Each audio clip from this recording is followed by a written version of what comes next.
Di sini kita tujuannya adalah kita mau share apa saja itu list, apa saja dari DXX, apa juga tuh seller dan sebagainya. Ada price-nya nih. Price-nya apa nih? Apa sih itu stablecoin? Selamat malam semuanya. Good to have you here ya. Ini kita udah ada lebih dari 100 orang sekarang. Datang dari harusnya seluruh Indonesia ya. Jadi bukan cuman dari Jakarta, bukan cuman dari Pulau Jawa, tapi harusnya ada dari banyak pelosok di Indonesia. Nah, mungkin sebelum kita mulai nih, ini dari tadi kayaknya udah pada chat, harusnya udah excited semua untuk mulai belajar. Nah, kita mau tahu dulu nih dari kalian kira-kira ini dari mana aja sih? Dari kota mana aja nih dari Indonesia? Bisa tulis di chat dulu.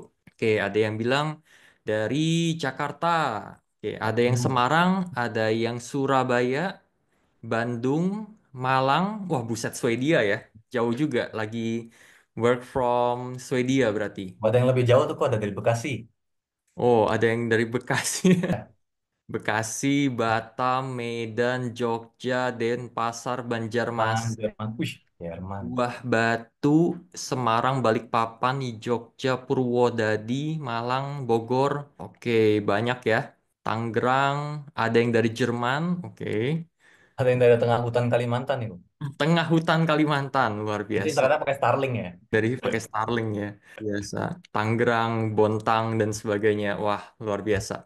Berarti Mantap. lumayan excited ya kalian untuk ikut. Dan hopefully di sesi kali ini dan juga di sesi-sesi ke depan kalian akan belajar banyak banget tentang blockchain, khususnya di blockchain, IDRX stablecoin, dan juga ini sebagai persiapan buat kalian untuk ikut List Builders Challenge Hackathon. Siapa tahu kalian jadi salah satu pemenangnya. Nah, mungkin tanpa berlama-lama lagi, saya pengen kasih open mic-nya ke Bro Heinrich, instruktur kita pada sesi kali ini yang akan mengajar dengan tema Introduction to List Blockchain and IDRX Stablecoin. Silakan, Bro Heinrich. Oke, thank you Ko Jason buat kesempatannya. Halo guys, mungkin aku mau say dulu, welcome to Introduction List Blockchain and IDX Stablecoin. Nah, seperti yang Ko Jason sempat bilang tadi, di sini kita tujuannya adalah kita mau share apa saja itu list, apa saja dari DXX, apa juga itu seller dan sebagainya yang bisa membekali kita untuk ikut hackathon list nanti, gitu ya. Oke, sebelum mulai kita pasang tangan dulu, mungkin pasang tangan, kita taruh di layar terus ada teknik-tekniknya ya. Wih, bercanda guys. Oke, mungkin pertama aku mau perkenalan. Halo, nama aku Henry Sesa, aku dari Indonesia. Untuk pengalaman ITku sebenarnya udah lebih dari 5 tahun juga. Aku lulusan dari ISTTS di Surabaya, yaitu aku jurusan informatika, dulu JIPU 399. Aku juga alumni LIS, yang LIS sebelumnya, terus aku juga alumni blockchain developer. Nah, untuk sekarang ini aku kerjanya di BCA. Aku berperan sebagai seniority specialist. Di situ aku perannya sebagai IT team lead untuk aplikasi My BCA Business. Nah, mungkin dari teman-teman yang pakai aplikasi My BCA individu, nah kalau di tempatku tuh untuk aplikasi yang bisnisnya. Gitu. Nah, aku pernah ngajar di mana aja. Aku pernah ngajar di BCA, aku pernah ngajar di STTS juga, dan tentunya aku juga pernah ngajar di Pelita Bangsa kemarin. Gitu, guys. Terus, kata sayang, apa sih? Nah, Pelita Bangsa ini kita bertujuan untuk upskill dan reskill talenta teknologi di Indonesia di bidang blockchain. Nah, biar teman-teman ini semua bisa apply kerja di remote dan ikut-ikut hackathon juga gitu. Nah, Pelita Bangsa di mana? Kita ada di MOI, guys. Jadi mungkin teman-teman yang di Jakarta, Jason, untuk ke Yevon, itu bisa tuh ke sana terus nanti minta foto mungkin ya. Gitu. Nah, terus sesi kita ada apa aja sih? Sesi kita pertama itu Introduction to List Blockchain and Direct Stablecoin. Itu untuk hari ini. Terus nanti kita di 26 Maret bakal ada juga Smart Contract Development on List.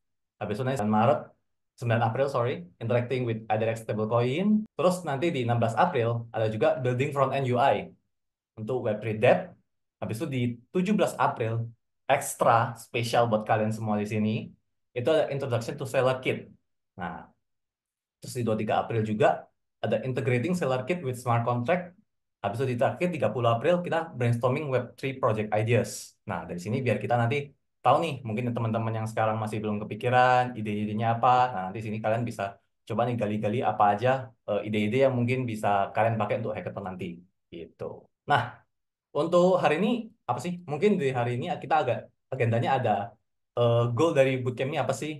Terus habis itu ada nanti penjelasan materi, habis itu ada hands on, Q&A, habis itu penutupan dan kita nanti bakal foto bersama gitu. Nah, mungkin kita sarankan untuk teman-teman semua di sini eh, mungkin bisa pakai physical notebook atau pakai Notion atau Lark atau sebagainya dan mencatat apa yang diajarkan hari ini. Jadi nanti biar kita bisa juga belajar-belajar lagi itu dan lebih fokus sih sebenarnya. Itu. Terus diharapkan juga untuk teman-teman jadi lebih aktif ya. Jadi kalau misalnya nanti ada yang bingung atau misalnya ada yang kecepatan perlu diulang, nanti bisa teman-teman langsung apa aja di chat, nanti bisa langsung kita balas, kita bantu jawab gitu. Terus teman-teman juga yang di sini mungkin yang belum nyalain kamera, boleh dong nyalain kamera juga biar biar lebih semangat juga, lebih fokus. Habis itu nanti kan ini kita bakal ada post di YouTube guys. Nah, jadi nanti kalau misalnya dilihat sama orang-orang, mungkin teman-teman yang mau cari pekerjaan remote gitu, nanti lihat, wih, orang ini memang semangat ya, memang serius ya, dia ikutnya banyak aktivitas blockchain gitu. Oke, mungkin dari sini aku mau minta teman-teman untuk coba join di slido.com dengan nomornya 235 689. Nah, dari teman-teman boleh coba join dulu, aku kasih waktu 2 menit, boleh coba masuk dulu ke sana. Nah, di sini dari kita itu juga sih, ibadah banget ini pertama kali aku ngajar sebanyak ini ya, agak grogi ya sebenarnya guys ya. Ya, jadi di sini boleh coba join, terus nanti kita ada beberapa pertanyaan yang kita tahu nih dari teman-teman. Kita mau kenal kalian juga semua di sini gimana. Oke, apa teman-teman sudah join? Oke, nah mungkin yang sudah boleh up di chat, bilang sudah guys. Oke, udah banyak ya tampaknya ya. Oke, mantap. Nah, mungkin kita mulai aja ya dengan pertanyaan pertama. Pertanyaan pertama. Apakah teman-teman di sini punya background IT? Nah, yang punya boleh bilang punya, yang nggak punya ya nggak apa-apa juga. Nanti di sini kita ajarin pelan-pelan. Nanti kalau misalnya belum bisa, bisa langsung chat aja. Atau nanti bisa juga join di Discord. Discord di Pelita Bangsa, nanti kita juga bantu bisa jawab-jawab di sana. Gitu. Oke, teman-teman yang punya atau nggak punya boleh nih. Coba jawab di Slido-nya. Gitu. Biar kita tahu nih dari teman-teman gimana. Oh, ini kayaknya di chat ada yang bilang punya ya. Selidonya belum. Oke, nah ini sudah. Ada satu yang jawab punya.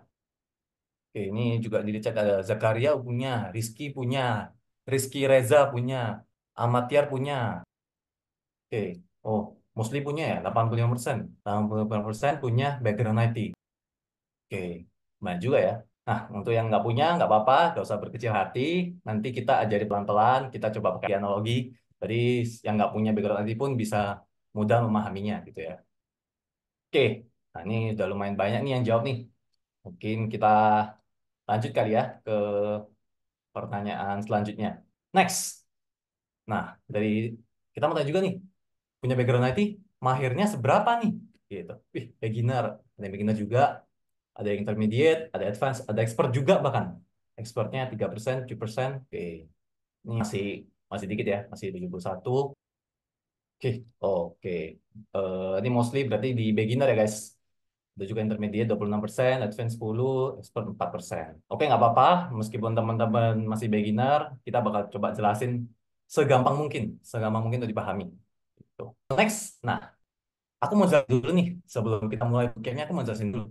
Apa sih tujuannya kita ikut bootcamp ini, gitu ya. Nah, tujuan kita ikut bootcamp ini, itu tuh pertama, kita mau belajar nih, apa sih itu list blockchain. Nah, jadi di sini kita mau tahu cara beroperasi. Terus nanti list tuh API gitu, gitu kan.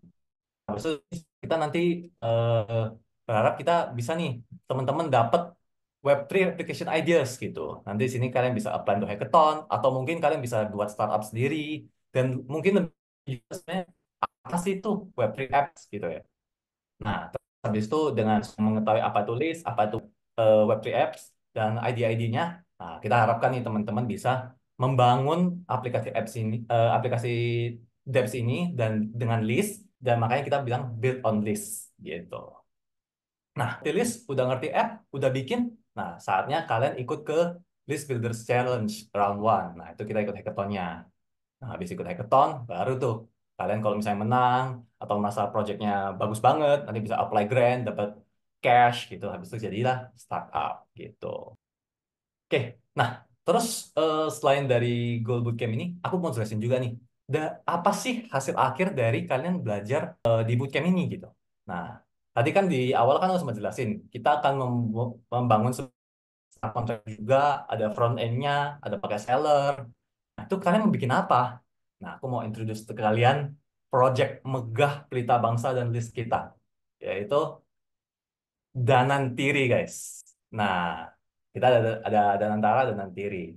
Danantiri ini kita nanti akan membuat sebuah aplikasi Debt Tracking Management. Jadi nanti di sini ini kita akan membuat aplikasi yang bisa tracking itu fund dari government itu kemana. Nanti misalnya, oh ini kita dapat fund nih, kita investasi untuk perusahaan A, perusahaan B, perusahaan C gitu. Nah, nanti kita buat aplikasi Danantiri. Nah, dengan sudah tahu aplikasi ini, habis itu tadi kan aku sempat bilang List Builders Challenge. Nah, jadi aku mau jelasin apa sih List Builders Challenge. Nah, List Builders Challenge ini hackathon ya dari sama List, Block.id, ada Rex sama Seller. Nah, sini nanti itu ada beberapa requirement nih yang perlu di kalian eh, kerjain nih biar bisa apply di hackathon ini dan bisa menang gitu ya. Apa sih? Nah, requirement-nya ada beberapa hal. Pertama, kita harus memiliki sebuah smart contract dan kita bisa deploy di list Sepolia testnet atau di list mainnet dan juga terverifikasi di Browse Code Explorer gitu. Nah, selain bikin smart contract-nya ini aja, itu kita perlu juga nih integrasiin dApps-nya kita dengan namanya IDRX stablecoin gitu. Nah, di stablecoin ini juga kita di antara di list mainnet atau di list Sepolia testnet gitu. Nah, selain itu juga kita perlu bikin juga nih aplikasi kita ini dengan Kit gitu. Kit ini nanti bakal dia jadi di kelas selanjutnya, tapi intinya itu adalah untuk koneksinya kita, bagaimana cara kita membuka front end kita dengan smart contract kita. Tuh. Nah, setelah sudah buat itu semua, kita harapkan untuk teman-teman nanti deploy itu ke Vercel misalnya, jadi nanti ada URL-nya, jadi bisa kita akses gitu. Nah, di bawah ini juga aku udah sempet kasih juga apa itu smart, contract address-nya untuk address address di Listmanet dan juga yang di Sepolia Testnet gitu. Nah, dari project requirement kan kalian lihat kan sudah ada nih list, ada listnya, ada ADRX-nya, ada sellernya, dan semua ini kan kita sudah masuk ke materi yang bakal diajarin di bootcamp ini. Jadi makanya teman-teman harus stay tune terus di selama bootcamp ini sampai akhir gitu. Terus ikut hackathon gunanya apa sih? Pertama, portofolio pastinya. Dengan kita ikut hackathon, baru nanti kan kita bakal dilirik-lirik nih sama rekruter-rekruter blockchain di luar sana, baik di Indonesia mau di luar negeri gitu. Terus selain itu apa lagi? Ya pastinya cuan ya guys. Nah, ada price-nya nih. Price-nya apa nih? Juara pertama kita bakal nanti ke USD ini dalam bentuk apa? Nanti bakal dapat 32 juta ADRX dan juga 1.000 seller credits. Nah, terus juara kedua dapat apa lagi? 1.875 USD. Itu dalam bentuk 22 juta ADRX dan juga 500 seller credits. Gitu. Terus di yang juara ketiga dapat 1.050 USD. Nanti itu bakal dapat dalam bentuk 12 juta ADRX dan juga 300 seller credits. Gitu. Nah, ini mungkin aku lihat sekilas di chat. Apa background orang webtoon bisa ngikutin? Bisa. Semua baik yang punya background nanti dan nggak punya, kita coba jelaskan dengan detail, coba jelaskan dengan analogi. Semoga biar kalian tuh lebih bisa ikutin dan bisa paham gitu ya. Dan kalau misalnya ada yang bingung, bisa langsung feel free aja tadi chat. Oke, terus dari press ini pasti kalian lihat, not bad gitu ya. Kalian pasti di sini ekspresinya oke, not bad. Habis itu mau tahu lagi nggak? Ada surprise-nya lagi. Selain dari price itu, ada juga nih price untuk most favorite project. Most favorite project-nya tadi dapat berapa? 8 juta ADRX. Terus ada juga nanti Sosmed Challenge. nanti ada dipilih dua pemenang, terus masing-masing bakal dapat 3 juta IDRX. Gitu. Gila ya, banyak ya hadiahnya ya. Selain dari ada hadiah utamanya, terus ada lagi ya sampingannya gitu. Dan samping hadiah samping ini juga lumayan banyak nih. Pasti dari kalian setelah melihat ada prize-prize ini, pasti ekspresinya kalian berubah dari not bad jadi yes gitu kan ya. Gitu. Semoga kalian berpikir gitu juga ya. Karena kalau aku sih sayang sih kalau nggak ikut. Oke, terus hackathonnya sendiri gimana? Hackathon sendiri ini timelinenya ada di sini guys. Jadi nanti kalau di hackathon ini kita bakal start di 8 Maret sebenarnya. Nah, habis itu nanti kita kick off EM juga nih sebenarnya udah lewat juga. Hackathon start ini bukan berarti ini ya sebenarnya kalian masih bisa submitnya sampai di submission deadline ini. Nah, terus ini kita ada workshop, workshop itu ini. Habis itu juga nanti submission deadline di 17 Mei. Habis itu ada announcement finalisnya nanti di 24 Mei. Ada finalist coachingnya nanti dari 26 Mei sampai ke 30. Habis itu demo day-nya. Demo day nanti bisa di Jakarta atau hybrid di 31 Mei. Gitu. Nah, nanti teman-teman yang mau join boleh nih. Ini sekarang di lihat-lihat di scan dulu. Habis itu nanti bisa coba apply di situ. Tapi kalau misalnya nggak scan kalian juga apa-apa, nanti kita share juga untuk PPT-nya nanti bisa akses di LMS kita. Gitu. Nah, ngomong soal LMS, kita mau kasih tahu juga nih Berita Bangsa Academy Resource-nya. Apa apa aja sih bisa untuk join Berita Bangsa?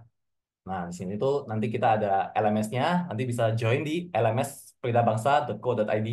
Nanti kalian bisa lihat recording yang hari ini, terus ada PDF materialnya, yaitu which is PPT ini. Habis itu ada link-link lainnya, mungkin kita share lagi di situ. Nah, nanti dari teman-teman bisa aja langsung join, nanti tuh habis itu bisa langsung enroll sendiri, mau kalian join gitu ya.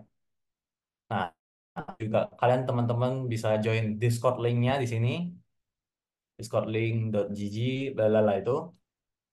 Nanti di situ kalau misalnya after class ini dan kalian masih punya beberapa pertanyaan, nanti paling teman-teman bisa tanya di situ aja. Gitu. Oke, itu aja untuk introduction-nya dari Hackathon, apa berita bangsa, dan join berita bangsanya gimana. Aku mau start dari materinya. Apa itu blockchain? Nah, aku mau tanya dulu nih teman-teman. Apa itu blockchain? Nah, kalau teman-teman yang udah tahu, boleh ngomong type di chat. Aku mau tahu nih, knowledge blockchain teman-teman tuh gimana sekarang? Yuk, boleh tolong jelasin singkat aja, apa sih itu blockchain? Rantai dan blok. Ya, nggak salah sih. Rantai blok, rantai blok. Oh ya, oke. Buku besar yang saling terhubung. Ya, data yang terblok. Oke, sistem distribusi, database terdesentralisasi, lalu penyimpanan data digital yang bersifat aman dan transparan. Oke. Oke, blockchain sistem buku yang terdistribusi ke seluruh jaringan, transparan dan aman. Oke, nah dari jawaban teman-teman nih, ya aku lihat sih beberapa sudah benar ya. Dan mostly paham lah, apa sih inti dari blockchain ini? Apa sih yang mau disampaikan oleh blockchain ini? Gitu ya. Nah, sebenarnya teman-teman nggak salah semua. Apa sih blockchain? Blockchain itu adalah centralized database yang merecord transaksi-transaksi yang ada across dari networknya semua atau nodes dari komputer ke nodes gitu. Jadi nanti misal kita melakukan sebuah transaksi, nanti kita catatnya tuh semuanya catat. Nah, nanti kita jadi saling terhubung satu sama lain gitu. Nah, mungkin kalau teori aja agak bingung ya. Misalnya aku jelasin juga dalam bentuk analoginya gitu ya. Nah, aku mau jelasin dalam bentuk story nih, guys. Ceritanya ada Bob sama Alice. Misalnya contoh ada studi kasus kayak gini ya. Bayangin, kalian ada Bob, ada seorang Bob yang menjamkan ke Alice $10. Dikasih $10. Set. Gitu. Habis itu, si Bob ini mau minta duitnya balik. Give me back my money, please. Dia bilang. Habis itu, si Alice ini, ceritanya tuh dia orang Wakanda gitu, guys. Dia punya sindrom kayak orang Wakanda. Pura-pura lupa. Ya kan? Aku yakin kalian punya teman-teman kayak gitu lah, harusnya. Semoga enggak sih. Tapi kalau ada, ya mungkin bisa relate gitu ya. Nah, sindrom pura-pura lupa. Pas ditanya, dia bilang, "What do you mean, bro? I never borrow your money." Dia bilang gitu. Kaget dong si Bob. Nah, tapi si Bob bisa apa? Nggak bisa. Dia nggak pernah catat transaksinya. Jadinya ya apa yang bisa dilakukan? Ya nggak bisa. Gimana gitu kan? Karena dia nggak pernah catat. Jadi nggak bisa buktiin ke Alice-nya. Nggak bisa. Gitu. Terus gimana solusinya? Ini mungkin bisa kita selesaikan dengan blockchain. Contoh kita di sini ada blockchain yang bisa bantu si Bob. Kita pakai kejadian yang sama ya. Si Bob kembali minjemin Alice $10. $10 lagi. Habis itu, sini, pas Bob minjemin ke Alice, ada orang-orang lain nih yang perhatiin aktivitas ini, gitu. Dia lihat, oh Bob minjem ke Alice $10. Oke, dia catat. Mereka semua mencatat apa yang dilakukan oleh Bob. Mereka coba merecord itu, hal itu. Nah, terus karena semua sudah mencatat itu, berarti kan si orang-orang ini tahu nih, oh Bob minjamin ke Alice $10. Karena sudah habis itu, si Bob minta lagi duitnya. Give me back my money, please. Gitu dia bilang. Si Alice bilang, sama nih. What do you mean, bro? I never borrow your money. Gitu dia bilang. Tapi si Alice gak bisa ngelak. Karena semua orang di sini sudah mencatat transaksi tersebut. Gitu. Dia sudah catat. Habis itu, dia bisa bilang, don't lie, Alice. I have the record here. You borrowed $10. Gitu dia bilang. Gitu. Tadi bisa dong dia bantu. Gitu kan. Nah, ditambah lagi, semuanya bisa bantu nih. Mitsu, Mitsu, Mitsu, Mitsu. Gitu. Mereka bilang, kita semua catat nih. Udah, terpaksa. Alice gak bisa ngelak nih, dia gak bisa bohong lagi nih, karena udah tercatat di sini. Gitu. Nah, sistem inilah yang bisa kita bilang merepresentasikan apa itu blockchain gitu. Jadi nanti ada banyak orang-orang yang mencatat transaksi ini, yang kita sebut dengan nodes, dan setiap orang itu punya data yang sama antara satu sama lain dan saling terhubung gitu. Terus mungkin ada pertanyaan kalian, ya, cara catat transaksinya gimana? Nah, pencatatannya itulah yang kita sebut dengan blok. Transaksi itu kita catat di blok. Apa itu blok? Blok itu menampung transaksi-transaksi yang sudah tervalidasi. Dan blok ini juga terhubung antara satu sama lain, guys. Terhubung antara satu sama lain. Sehingga, di depannya, kita harus ubah sebelum-sebelumnya. Blok yang lainnya. Yang which is impossible. Nah, karena itu, makanya kita bisa dibilang transaksi-transaksi ini si Alice gak bisa bohong nih gitu. Terus untuk transaksi ini simpan di blok itu bentuknya gimana? Gitu. Ini simpan di blok tapi transaksi bentuknya gimana? Nah, sebuah transaksi itu ada data-data seperti ini guys. Ya sebenarnya kurang lebih sama dengan apa yang kita lakukan misalnya kita transfer dari bank ke bank lain gitu ya. Pasti kan ada pengirimnya siapa, makanya di sini ada from, terus to penerimanya siapa, berapa value-nya, habis itu datanya, jika ada, misal anggap aja berita, misalnya. Habis itu, case price dan case limit. Ya mungkin ini nggak bisa melihat mencontoh pasti dari bank ya. Tapi kita anggap aja ini adalah BI fast misalnya. Kita perlu bayar fee gitu. Nah, di sini kita di transaksi juga kita perlu bayar nih namanya gas price. Jadi transaksi ini ada fee-nya. Terus gas limit itu apa? Gas limit itu adalah batas fee yang kita bayarkan gitu. Terus apa itu nonce? Kalau nonce itu lebih ke urutan transaksinya dari wallet itu. Jadi misalnya kita transaksi satu, wallet nonce satu. Transaksi dua, nonce dua. Tiga, empat, lima, enam. Nah, jadi nonce ini merupakan transaksinya. Terus signature. Signature ini lebih merepresentasikan siapa nih eh, pengirimnya gitu. Dan memastikan benar nih orang yang mengirimnya benar gitu. Sesuai gitu. Nah, mungkin signature-nya aku akan jelaskan di slide selanjutnya ya. Gitu ya. Nah, terus seperti aku bilang tadi, blok itu kan terhubung satu sama lain gitu ya.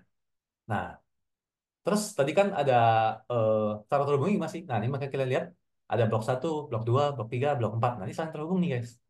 Saling terhubung. Nah, mungkin sini kalian nggak usah terlalu pusingin data lainnya, tapi aku mau teman-teman lihat yang di sini.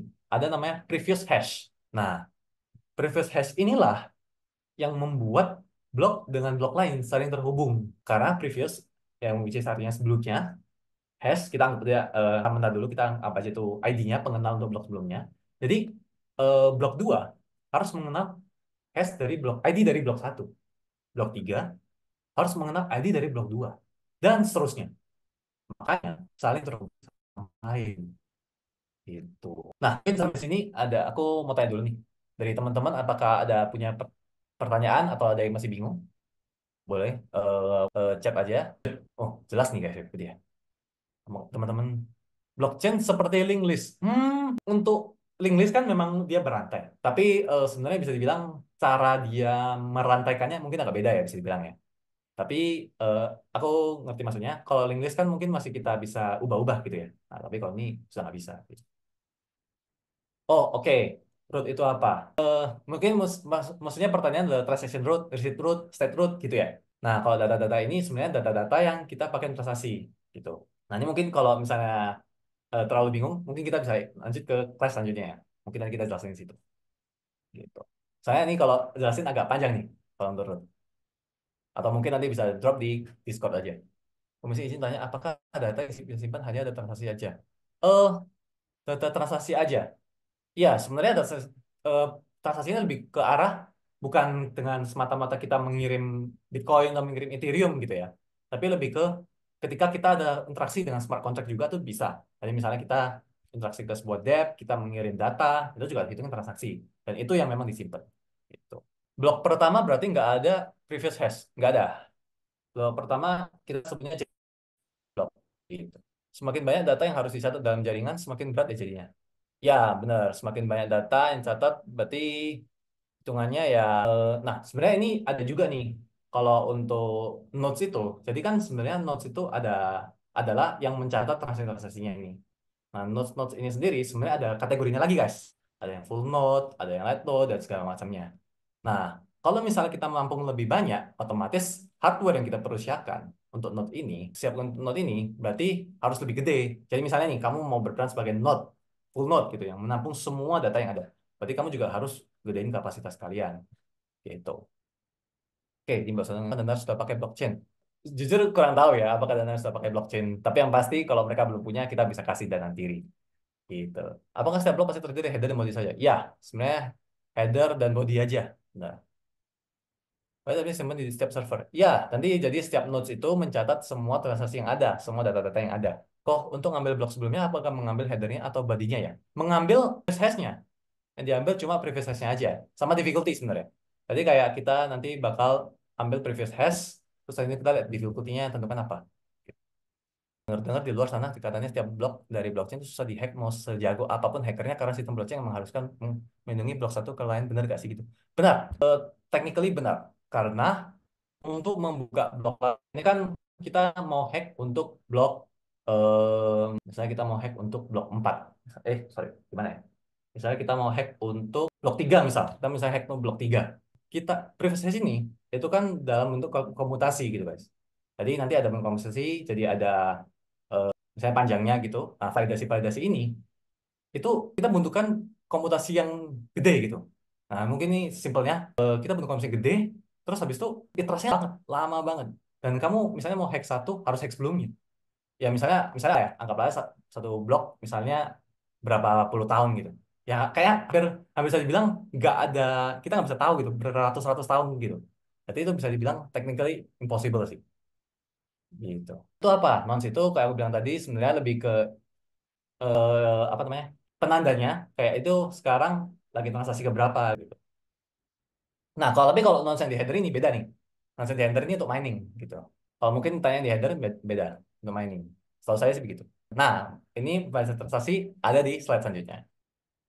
Oke, mungkin eh, ada masih beberapa ada juga ya yang belum terjawab mungkin dari teman-teman eh, dari Bro Deo atau Bro William atau Ko Jason misalnya boleh tolong jawab juga di kolom chat. Mungkin aku lanjut dulu ke slide selanjutnya. Oke, next mungkin aku mau jelasin wallet address.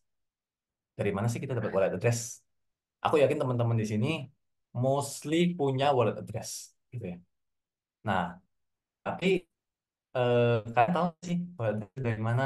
Misalkan wallet addressnya punya 100 Bitcoin ya, gitu ya, atau punya koin-koin lainnya ya. Kita semoga semua kripto kita pump gitu ya. Nah, tapi apa itu wallet address dan asalnya dari mana gitu? Nah, wallet address ini kalau mau tahu dari mana, kita pertama harus tahu dulu apa sih itu kriptografi. Gitu. Nah, di sini mungkin aku mau jelasin nih, apa itu symmetric key encryption. Nah, pertama harus tahu ini dulu, guys. Pertama, kita sebenarnya ada symmetric key encryption. Apa sih itu symmetric key encryption? Nah, kita misalnya bayangin aja, kita mau ngirim sebuah barang, habis itu kita mau menggunakan sebuah koper. Kita punya sebuah koper, kita mau kirim barang, koper ini kita gambar sebagai sebuah kunci. Gitu ya. Habis itu, eh, kun, barang yang kita kirim ini, koper ini kita kirim juga ke orangnya. Misalnya dari aku punya koper dan kuncinya, aku kirim semua ke Ko Jason. Kok ini kopernya sama kuncinya, gitu. Aku bilang. Habis itu, Ko Jason bilang, oh ya, oke, thanks bro. Gitu. Dia ambil kuncinya, dia buka kopernya, habis itu Ko Jason ambil barang dari kopernya. Nah, jadi untuk symmetric encryption ini, kita menggunakan satu key yang sama, dan satu kunci yang sama untuk membuka apa sih aslinya gitu. Nah, mungkin kalau agak bingung, aku mau ganti share screen. Aku mau coba share screen untuk ke demonya. Sebentar ya, stop share dulu. Aku mau sharing untuk symmetric encryption. Oke, apa sudah terlihat ya? Sudah ya harusnya ya.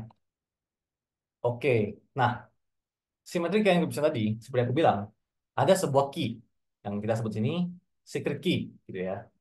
Nah, contoh di sini aku punya kata-kata. Halo, Pelita Bangsa. Aku lagi join list bootcamp nih. Semoga menang list hackathon. Gitu. Habis itu, aku masukin sebuah key. Aku masukin key-nya misalnya adalah ini kunci. Gitu ya. Habis itu aku encrypt. Set, aku gembok. Jadilah sebuah output ini. Ibaratnya kita covernya tadi. Jadi sudah terbungkus gitu. Dan nggak bisa dibaca. Ya misalnya koper ini aku kasih ke Brodeo tapi nggak pakai kunci, ya dia juga nggak bisa tahu. Dia tahunya koper. Nah, sama dengan ini. Output ini, kalau misalnya nih aku kirim ke seseorang, dia nggak bisa baca. Kecuali dia punya key-nya. Dia bisa buka. Kayak aku Jason tadi, aku kasih kuncinya. Nah, di sini, makanya di sini aku, misalnya di Decrypt itu ada proses bukanya, aku menggunakan juga nih kunci yang sama. Ini kunci. Gitu. Nah, jadilah. Kalau memang aku lagi jadi di bootcamp nih, semoga menang di hackathon. Gitu. Terus gimana kalau misalnya kunci yang salah? Ini kunci yang salah, yang salah. Ya, nggak bisa. Salah kuncinya. Gitu. Jadi kita harus punya satu key yang sama untuk membongkar itu. Oke. Cara bertanya, secret key yang asli itu di mana, kan? Secret key yang asli itu di mana? Sorry, aku kurang nangkep. Yang asli itu gimana ya?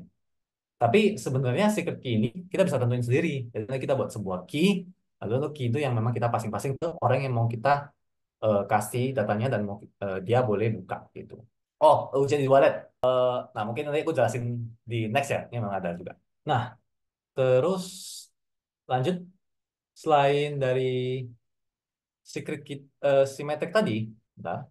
Nah, selain dari symmetric tadi, ada lagi yang kita sebut dengan namanya asymmetric key encryption gitu. Nah, asymmetric key encryption ini beda sama symmetric tadi. Kalau asymmetric ini, ya tadi kan kalau symmetric key, kita kuncinya cuma satu kan. Nah, satu kunci, kita pasang kemana-mana, ke orang yang mau menerima data yang mau kita kasih. Nah, dengan beda dengan asymmetric, kita ada dua kunci nih. Yang kita sebut dengan public key sama private key. Apa sih public key dan private key? Nah, aku demo lagi nih. Sorry, ini aku harusnya nggak usah share screen ini. Nah, nah, apa sih public key dan private key? Nah, ketika kita membuat sebuah key untuk asymmetric, itu tuh sebenarnya kita dapat dua key, public key dan private key. Nah, sini aku misalnya coba generate key-nya. Nah, ini public key yang ini, yang kiri, itu private key. Seperti namanya public. Public ini ya, ya namanya public, yang berarti memang key yang bisa kita share ke teman-teman semua. Gitu. Ini bisa sharing. Itu private key yang kita keep di kita sendiri dan jangan sampai kesebar ke siapapun. Karena ini sangat bisa buat masalah security, namanya juga private gitu kan. Nah, terus dari punya public key dan private key, misalnya aku punya datanya nih, aku punya datanya, misalnya kayak sama kayak tadi ya. Halo, aku mau menang quiz hackathon. Nah, di sini habis itu aku punya public key-nya, aku punya datanya. Nah, jadilah sebuah output yang ini merepresentasikan data yang ini. Halo, aku mau menang list hackathon nih, gitu. Jadi kalau misalnya dalam perumpamaan koper tadi, ya ibaratnya kita kunci gembok kunci kopernya dengan sebuah key, tapi ternyata sebenarnya bukan dua key. Nah, kopernya selanjutnya itu kita buka pakai key yang lain. Nah, mungkin ini agak agak ini ya, agak susah dipahami ya dengan analogi asli ya. Soalnya di dunia nyata kayaknya nggak ada seperti ini, seperti ini. Tapi mungkin aku jelasin aja. Di sini dari output ini bisa kita buka dengan private key-nya. Nah, ini kan tadi ada pair-nya ini, jadi ada private key-nya. Nah, ini bisa bisa decrypt. Di sini baru jadilah, halo, aku mau menang di hackathon. Gitu. Jadi di asymmetric encryption ini yang perlu kita tahu dua. Ada public key, ada private key. Public-nya untuk encrypt-nya, private key untuk membuka hasil encrypt-nya tadi. Seperti itu. Oke. Nah, dari teman-teman, dari sini apa mungkin yang mau tanya dulu untuk symmetric dan asymmetric-nya? Ini kayak beberapa pertanyaan sudah dibantu jawab ya. Oke. Apakah seperti di Wallet gitu, Kak? Ah, ini eh, terlalu cepat nih memang nih. Bakal jelasin juga. Masih kurang paham loh. Oke, yang kurang paham di bagian mana? Ini bisa tuh. Sebenarnya prosesnya seperti ini. Em, oke, mungkin aku Boleh bisa jelasin pakai whiteboard. kasih papa ada pakai. Oke, coba jalurnya bisa kita kirim. Oke, ini kamu. Ya, betul. Ini namanya kita sebut dengan kriptografi. Enkripsi itu apa sih? Enkripsi itu sebenarnya kita membungkus sebuah data untuk menjadi sebuah output biar nggak bisa dibaca. Dan data ini baru bisa kita kirimkan ke orang lain dengan aman. Nah, kalau blockchain pakai yang mana kok? Simetrik, asimetrik. Nah, ini mungkin aku jelasin juga. R1 singkatan apa ya? Wah, sejujurnya aku juga kayak ingat sih R1 singkatan apa. Oh, gabungan nama orang ya? Oh iya benar.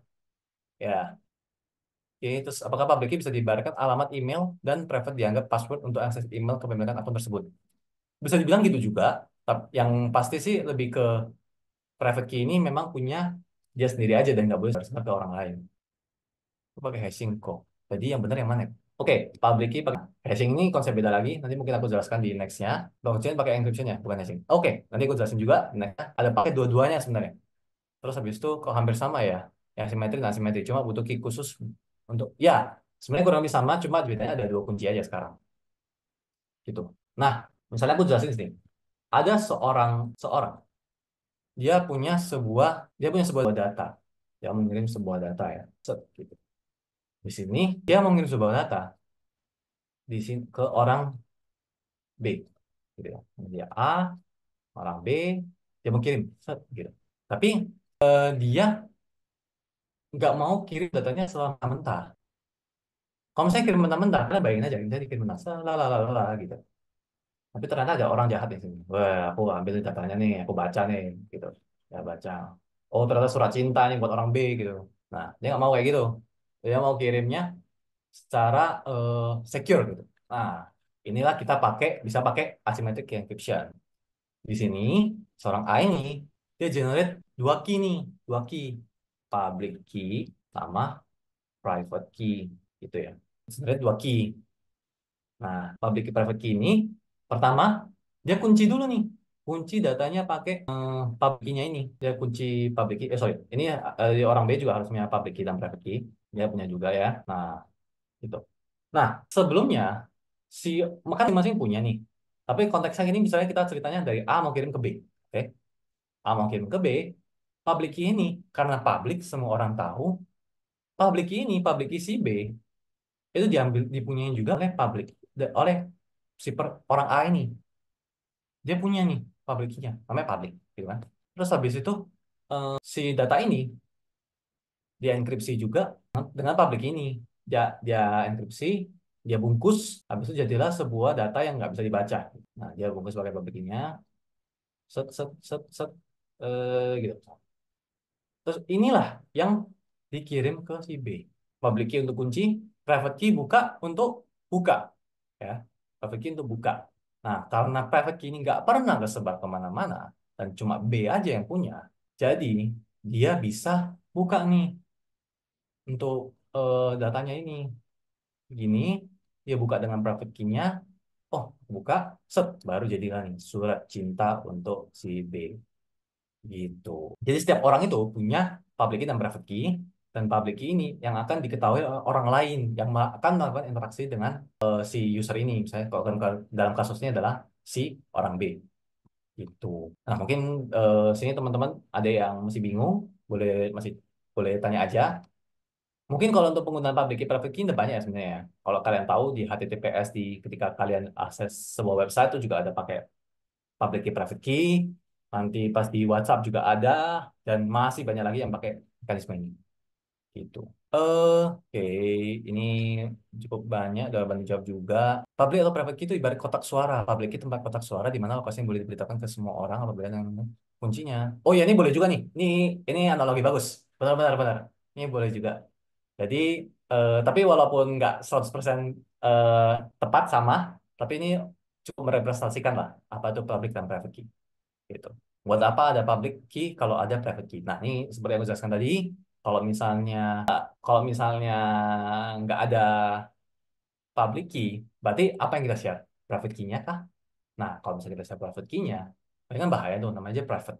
Atau kalau misalnya ternyata cuma private key doang, berarti sama aja dengan symmetric key gitu kan. Gitu. Symmetric key encryption. Proses enkripsi itu pasti pakai public key. Pasti. Decrypt pasti pakai private key. Di balik prosesnya, dengan kita pakai private key, itu bukan untuk encrypt. Tapi itu namanya kita sebut dengan signature. Nah, ini peran bagus nih. Ini signature ini, kalau kalian ingat, tadi aku udah sebut, ada mention nih. Signature sorry, di bagian ini. Nah, signature ini juga kita menggunakan asymmetric key encryption gitu. Nah, mungkin aku jelasin sedikit ya signature-nya apa ya, karena udah tanya ya. Nah, sorry, signature ini itu untuk memastikan siapa sih yang ngirim gitu. Nah, misalnya si orang A ini, kita anggap kasus sama ya, dia punya public key, sorry, agak jelek, public key, private key, private key, terus ke orang B juga nih. Nah, dia mau kirim datanya ke orang B. Gimana caranya si B memastikan beneran orang A yang kirim datanya? Gimana caranya? Nah, kita pakai namanya signature. Jadi, di sini si A ini menggunakan private key, untuk generate sebuah signature. Misalnya katakan signature A, B, C. Ya, boleh. Jangan deh. Ini signature, gitu ya. Nah, si B ini mempunyai public key, si A, ya. Dia punya public key si A, karena public, ya. Sekali lagi. Terus habis itu, pas dia dapat datanya, si B ini, data ini dikirim. Setelah itu dia karena punya pabriknya, dia cek beneran nggak ya dari A yang kirim, jangan aku tipu lagi, gitu kan? Dia punya, dia bongkar, dia coba lihat sesuai nggak signature ini kalau dikompil, ibaratnya kalau dengan data ini dikompil dengan public key-nya menghasilkan signature ini ibaratnya. Nah, iya sama nih, bener nih. Oh, berarti bener dari A yang melakukan proses pengiriman datanya itu, gitu. Nah, semoga cukup jelas ya yang aku baru jelasin barusan ya. Oke, kalau diubah apakah private key yang dipunya oleh penerima bisa untuk buka public key? Kalau public key yang ngirim diubah, apakah private key yang dipunya oleh penerima bisa? Oh, mungkin maksudnya lebih ke unmatched ya, key-nya ya, nggak bisa. Kalau ibaratnya ya kuncinya nggak cocok. Gitu. Oke, nah mungkin aku lanjut kali ya. Ini kayaknya udah banyak yang dibantu jawab. Oke, aku lanjut.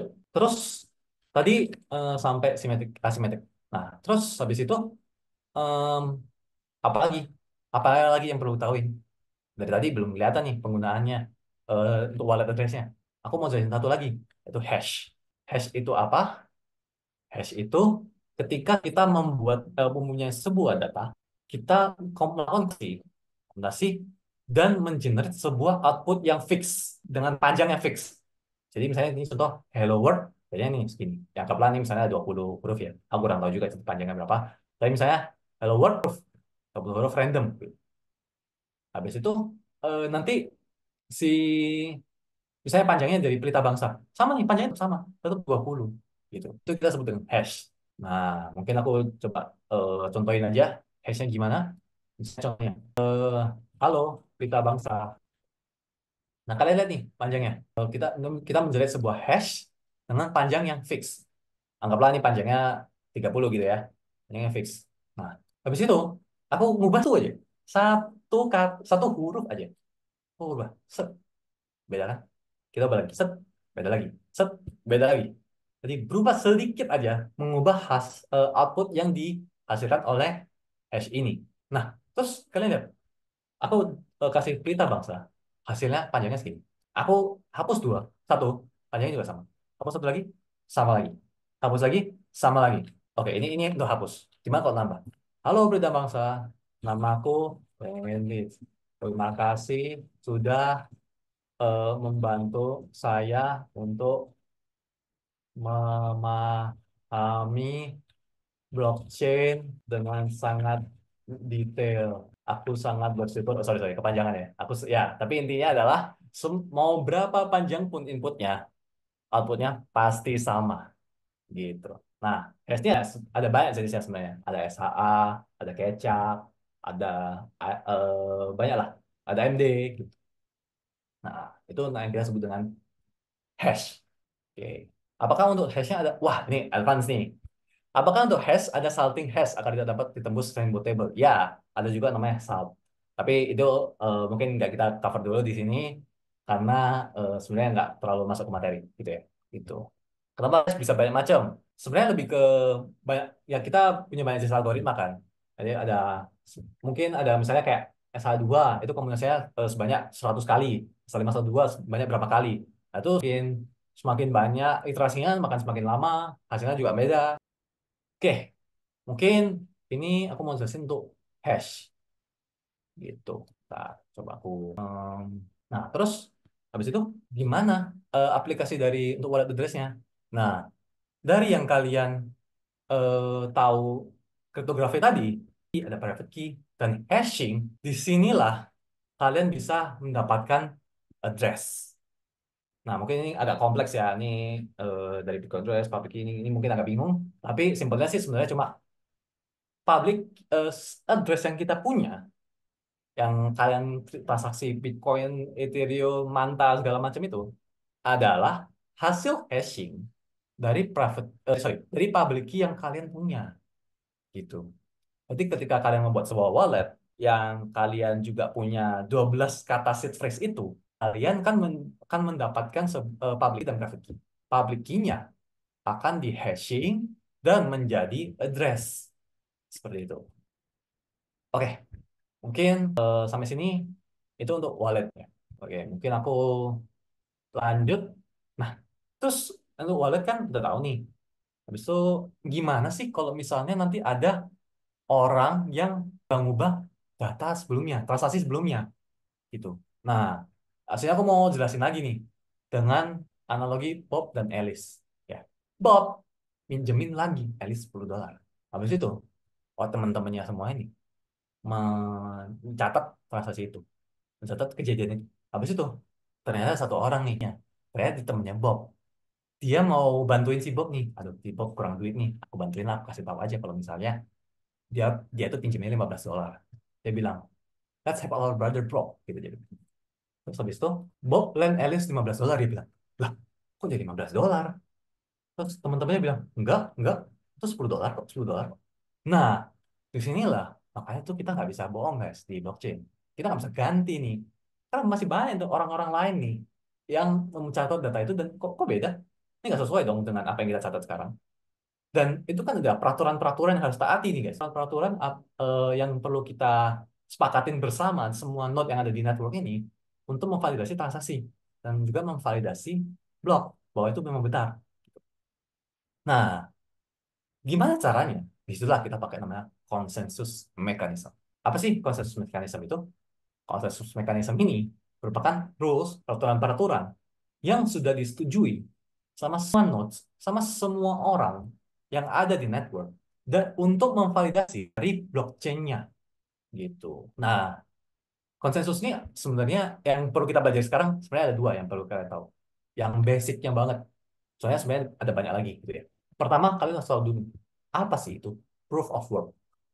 Ini yang dipakai sama. Jadi di sini miners itu akan mencoba untuk bersaing untuk menyelesaikan problem matematika yang kompleks untuk memvalidasi transaksi dan juga menambahkan blok itu ke blockchain.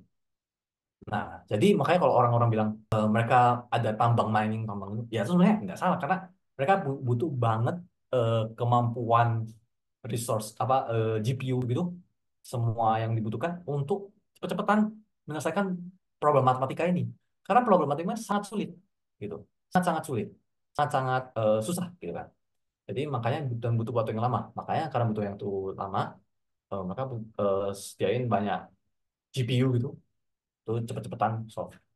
Nah, kalau udah solve, baru mereka nanti dapat insentif. Mereka akan eh, mendapatkan hadiah reward misalnya dalam bentuk blockchain. Nah, terus kedua untuk di Ethereum, karena kita nanti eh, ada solidity guys. Nah, kedua itu yang perlu kita tahu adalah proof of stake. Bedanya sama yang proof of work. Kalau proof of work tadi kan kita menyelesaikan sebuah komputasi matematika yang sangat sulit. Nah, tapi bedanya dengan proof of stake ini, validatornya nanti yang akan dipilih. Misalnya kita ada 100 validator. Nah, nanti salah satu mungkin akan dipilih, itu ya dia akan memvalidasinya dan membuat blok itu. Gitu. Jadi nggak kecepatan nih, jadi dipilih. Oke, misalnya salah seorang. Oke, kamu aja. Next, kamu. Next, kamu. Next, kamu. Next, kamu. Nah, kalau bedanya sama yang sorry, proof of work, itu semua, oke, start. Start. Oke, aku duluan. Ya, lanjut lagi. Start. Oke, aku duluan. Ya, gitu. Ya bisa jadi juga di monopoli. Kalau misalnya memang satu orang ini paling kenceng gitu. Gitu. Nah, ini kalau seperti itu hanya miner dengan GPU paling kenceng yang menang. Bisa jadi. Bisa jadi dengan orang yang dengan resource yang bisa jadi. Mm-mm. Karena cepet-cepetan. Beda dengan Prostek dipilih. Gitu. Sebenarnya kalau Prostek ini ada lagi sih teorinya nanti bisa jadi juga sebenarnya di eh, monopoli hitungannya ya. Tapi chance-nya oke. Kalau masih kembali pertanyaan di chat aku lihat mungkin aku lanjut dulu kali ya. Aku lanjut. Terus dari kalian udah tahu blockchain tadi, udah tahu kriptografi, cara kerja blockchain gimana. Aku mau jelasin nih, apa sih yang digunakan, apa sih teknologi apa aja sih yang udah menggunakan blockchain. Nah, mungkin teman-teman boleh coba kasih di chat, apa sih, apa sih yang udah pakai blockchain? Contoh misalnya penggunaan blockchain, misalnya Bitcoin, Manta, Tao, dan sebagainya. Gitu. Aku mau tahu nih, Korupsi Indonesia. Waduh, serem ya. Apa sih? Kok boleh tahu?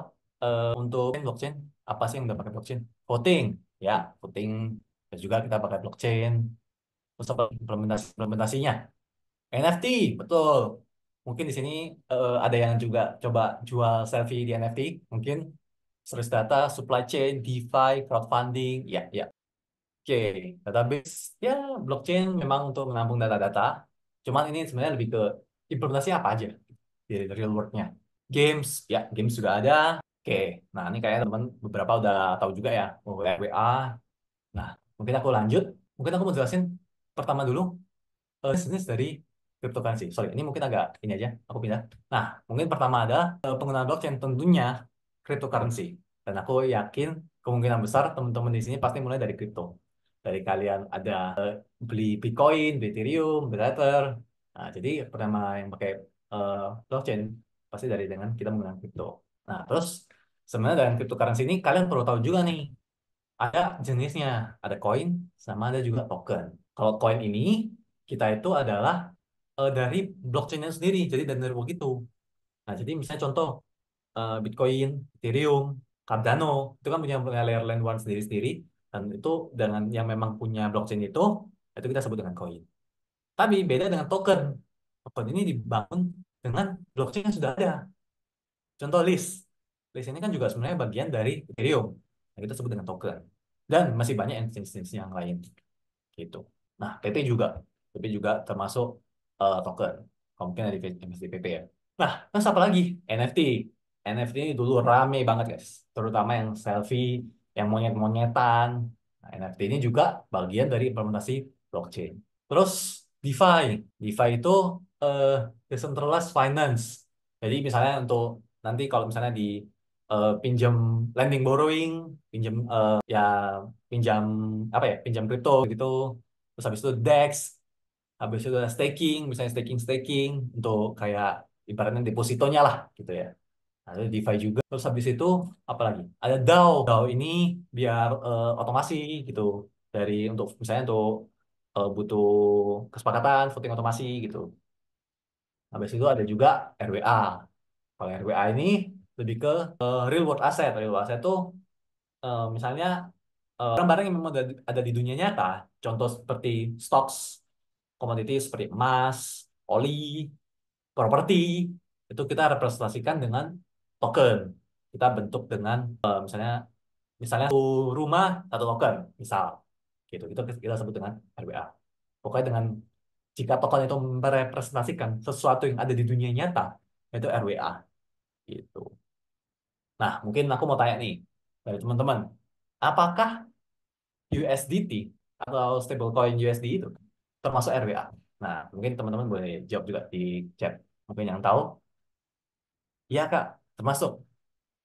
Nah, ya benar ya. Teman-teman udah mulai ngerti nih apa itu RWA. Nah, karena kalau stablecoin itu dalam USDT, itu kan dia merepresentasikan USD. USD real dong, ada di dunia nyata. Maka kita sebut juga dengan sebenarnya kategori RWA. Gitu. Ya, karena hasilnya diserahkan pada USD. Betul, betul banget. Oke. Nah, terus aku mau dari sini. Apa sih Ethereum dan EVM? Nah, Ethereum, in a nutshell, itu diciptakan sama Vitalik Buterin. Diciptakan di 2015. Terus habis itu dia kita support Turing Complete. Turing Complete itu apa sih? Nggak usah terlalu pusingin, tapi lebih intinya, jika diberikan waktu yang cukup, bisa menyelesaikan permasalahannya yang kompleks gitu. Jadi misalnya kamu punya punya apa kayak aku mau kirim aku mau kirim Ethereum 500 ke orang ini. Nah, itu kan juga butuh komputasi segala macam. Itu kita itu dan itu smart contract bisa nih. Aku mau menyelesaikan misalnya perhitungan gini gini gini, gini. Itu kan juga termasuk very komplit gitu. Nah, terus ini juga antara open source. Open source ini sebenarnya diartikan bisa diakses sama siapapun, nggak berbayar gitu ya. Habis itu udah proof of stake juga. Proof of stake-nya yang Kak jelasin tadi. Jadi untuk di konsensusnya salah satunya aja nih yang dipilih untuk melakukan validasi gitu. Terus ada namanya account balance model. Account balance model ini in short term, in teldernya ya, itu kayak aku punya 500.000, aku transaksi ke Kojason 100.000. Misalnya account Kojason, misalnya rekening Kojason ada 1 juta. Berarti nanti rekening Kojason tambah 1 juta jadi 1.100.000. Sedangkan di punyaku jadi 4 juta. Jadi account balance model itu sebenarnya cuma kayak ya kalian bayangin aja rekening biasa di bank, gitu. BCA terutama ya. Oke, terus habis itu di Ethereum ini juga nggak ada halving, yang halving ada di Bitcoin gitu. Oke, itu Ethereum dan Shell. Terus apa sih smart contract? Smart contract ini, kalau mungkin orang-orang IT, ya kita ini code-nya gitu. Jadi di sini itulah kita yang bisa mengkasih kita tuh mau membuat function apa, kita mau membuat proses kumulasi apa aja gitu. Jadi code-code function kita, fitur-fitur kita yang mau apa yang mau kita buat, kita taruh smart contract ini. Dan smart contract ini yang nanti akan kita deploy ke Ethereum, ke jaringan blockchain gitu. Ya, bisa dibilang sih kita kita kalau coding ya pasti buat smart contract. Nah, terus lanjut, apa sih itu EVM?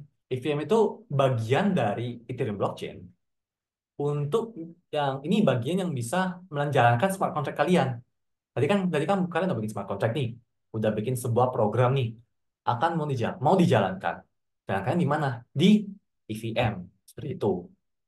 Nah, EVM ini juga dia menggunakan gas. Dia punya gas, perhitungan gas. Jadi kayak, oh transaksi kamu melakukan transaksi ini nanti berarti kamu perlu bayar fee segini. Nah, itu nanti juga ada perhitungan dari EVM. Menggunakan EVM juga gitu.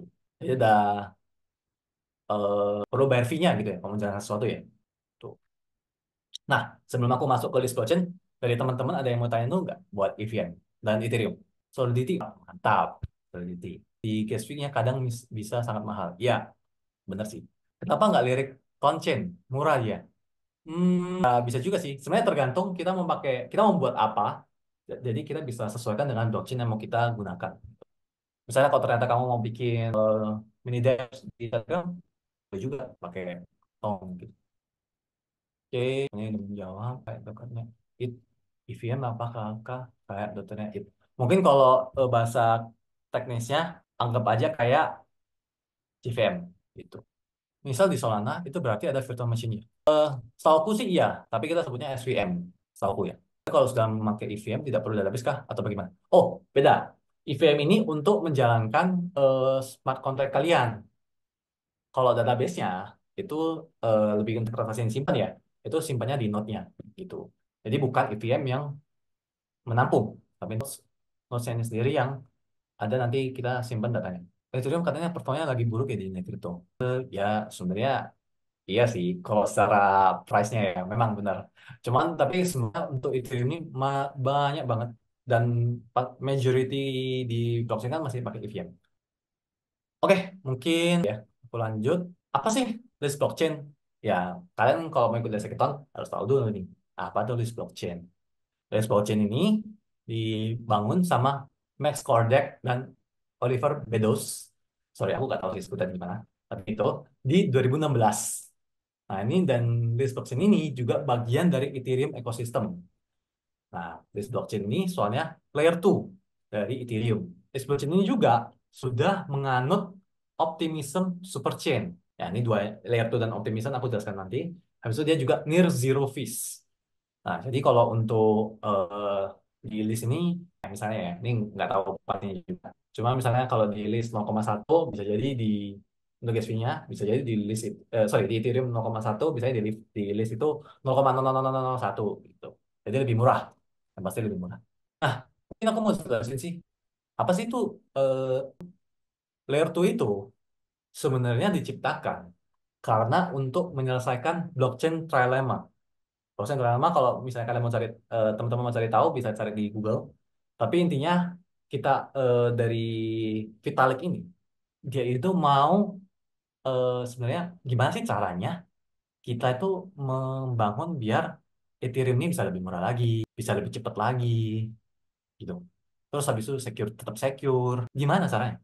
Salah satu opsinya adalah menggunakan layer 2. Nah, layer 2 ini mungkin analoginya aku bisa bilang kayak nih kayak misalnya kita di jalan macet nih, jalan macet, banyak banget banyak banget kendaraannya. Gimana ya cara biar bisa nggak macet ya? Nah, mungkin salah satunya adalah kita kasih flyover. Kita kasih flyover, jadinya bisa lebih lancar nih, gitu. Ya, sebenarnya di soft dengan layer 2 itu adalah, jadi misalnya transaksi-transaksi ini, kalau misalnya di Ethereum, misalnya ada 100 transaksi, kita nanti jalanin 100-nya barengan. Nah, tapi kalau dengan adanya layer 2, 100 transaksi ini dibuat jadi satu transaksi aja. Baru satu transaksi aja ini yang dikasih ke Ethereum, ke blockchain Ethereum. Jadi kayak yang sebelumnya Ethereum harus menjalankan 100, sekarang cuma jalanin satu gitu. Gitu. Nah, itu cara kerja dari layer 2. Jadi untuk biar data yang banyak dikumpul jadi satu, terus habis itu baru kasih ke Ethereum. Nyoh, ini selesai. Apa dapat gitu. Nah, terus habis itu tadi kamu sempat bilang nih, optimism superchain. Apa sih optimism superchain? Nah, ini sebenarnya gerakan dari optimism. Optimism ini salah satu layer 2 juga. Ceritanya ini, si optimism ini mau jadi Nick Fury, guys. Sebenarnya kita bayangin kayak dia Nick Fury. Dia mau bikin gitu. Avengers Assemble gitu kan. Dia gabungin semua layer tuh yang ada. Jadi contohnya kayak salah satunya adalah list tentunya, terus ada Worldcoin, ada Base, ada Evo, ada Mantle, ada banyak lagi. Manta juga termasuk itu gabung jadi satu. Itu dan mereka semua menggunakan OP Stack. Ya apa itu OP Stack nanti boleh teman-teman cari Google juga. Tapi intinya mereka gabung satu biar mereka tuh ibaratnya punya satu cara kerja yang sama nih untuk ketika tadi kan aku sempat bilang layer 2 itu menggabungkan eh, menggabungkan data-datanya, transaksinya dikasih ke Ethereum kan. Nah, cara untuk menggabungkan ini itu ibaratnya jadi bisa sama semua dengan OpenStack ini. Dan dengan ini juga layer 2 lainnya bisa sambil terhubung itu. Oke. Nah, habis itu eh nah dari list ini mungkin aku share aja kayak list ini di websitenya apa. List ini ada websitenya di list.com. Sebenarnya list ini ada layer 2 yang dia tuh mau mencoba untuk menyelesaikan real world solution dan di emerging market seperti Indonesia gitu. Terus habis itu di list ini kalau kalian teman-teman mau cari lebih lanjut nanti ada di list blockchain documentation nanti teman-teman bisa cek di docs.list.com IND. Udah ada Indonesia juga, guys. Tapi kalau mau nggak Indonesia juga nggak apa-apa. Habis itu kalau misalnya untuk nanti pas kalian teman-teman buat smart contract, nanti pasti smart contractnya itu bakal di-deploy kan. Nah, nanti kalau misalnya di-deploy, nggak mau cek, itu gimana? Nah, kalian nanti bisa cek di blogscout.list.com gitu. Terus ada juga portal list. Portal list ini teman-teman bisa akses, nanti teman-teman bisa ada akses untuk airdrop. Airdrop ini aku sebutnya sumbangsi dari list. Ikut partisipasi di list, terus dapat reward. Habis itu ada bridge, ada stake, habis itu bisa cek-cek ekosistemnya juga, dan lain-lainnya. Gitu ya. Nanti teman-teman boleh coba explore aja di portal list. Ya, giveaway, benar. Oke, untuk list dari teman-teman, apakah ada yang mau ditanyain dulu? Di it, hold kepercayaan. Waduh, ya gitu deh. Kenapa layer 2 masih perlu kirim data ke L1? Layer 2 ini ada blockchain sendiri, bukan? Nah, ini menarik. Tapi ini mungkin terlalu panjang. Tapi simpelnya, layer 2 ini sebenarnya ada banyak jenis. Ya, ada sidechain, ada plasma, ada banyak. Dan tapi intinya adalah kita tetap pasti settlementnya, bagian akhirnya. Transaksi ini tetap pasti dikasih ke Ethereum, pasti ke blockchainnya. Untuk ya oke nih, kelar nih. Tapi kalian tetap catat di blockchainnya gitu. Nah, karena kan yang aku sebut tadi ada blockchain trilemma sebenarnya. Salah satunya mau solve adalah security.